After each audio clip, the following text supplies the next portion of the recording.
Os agentes e delegados da Polícia Federal se preparam para os primeiros protestos e manifestações para cobrar recomposição de salários em 2023. O descontentamento está levando as categorias de agentes e delegados a realizar na próxima semana protestos em Brasília e nas superintendências estaduais da Polícia Federal.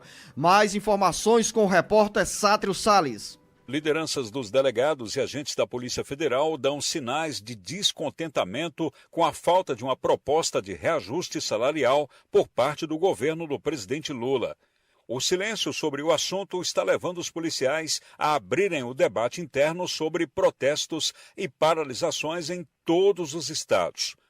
Uma reportagem do jornal O Estado de São Paulo, edição desta quinta-feira, revela que 5 entidades de classe decidiram, em deliberação conjunta, levar aos servidores um cronograma de ações que prevê a paralisação das atividades em 16 de novembro, dia da Polícia Federal, além de manifestações em frente à sede do Ministério da Justiça e Segurança Pública em Brasília e dos prédios das superintendências. A proposta ainda vai passar por votação nas assembleias de cada associação. Por meio de nota, as entidades que congregam os policiais deixaram um recado. A decisão conjunta se justifica pela letargia do governo federal, que, de acordo com o comunicado, reincide em postergar uma resposta efetiva à questão. As mobilizações estão previstas para começar na próxima quinta-feira, dia 26, com manifestações locais. Os servidores federais tiveram reajuste de 9% em maio, mas, segundo as associações da Polícia Federal, o aumento não foi suficiente para cobrir a defasagem na carreira.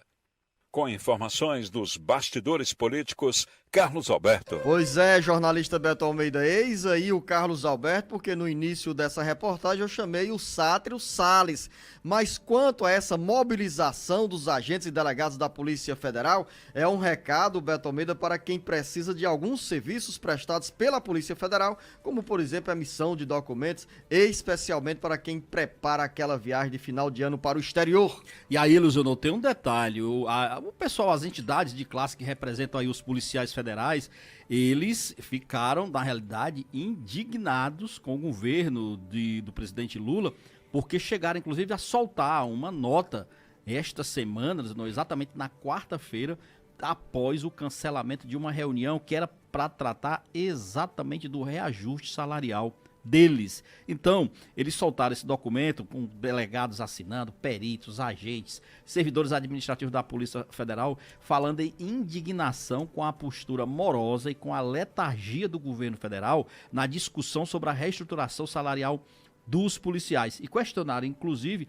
as prioridades que o governo diz ter para a segurança pública. Eles dizem o seguinte, que caso realmente não haja uma resposta do governo, essa paralisação que eles estão aí fazendo, se mobilizando para pressionar o governo, pode começar a partir do próximo dia 16 de novembro. E não é à toa, Luciano. A gente já estava aqui conversando isso aqui nos bastidores. É um período de final de ano em que os serviços da Polícia Federal, como por exemplo a emissão de documentos, de passaporte, num período que se viaja muito, em que o trânsito inclusive é forte, e isso, claro, cria um caldo de pressão maior sobre o governo. O problema, qual é? É que o governo disse que ainda não tem uma solução para a questão orçamentária, para saber como adequar essa reivindicação de reajuste dos policiais, dos delegados, dos policiais federais e dos delegados da Polícia Federal, porque não tem ainda como adequar esse reajuste dentro do orçamento. Sem uma previsão orçamentária, como é que dá reajuste? E a categoria não está bem entendendo isso. Diz que as entidades dizem o seguinte, bom, apontar a segurança como prioridade, mas na prática tem que melhorar as condições dos policiais. E eles dizem que isso não está acontecendo.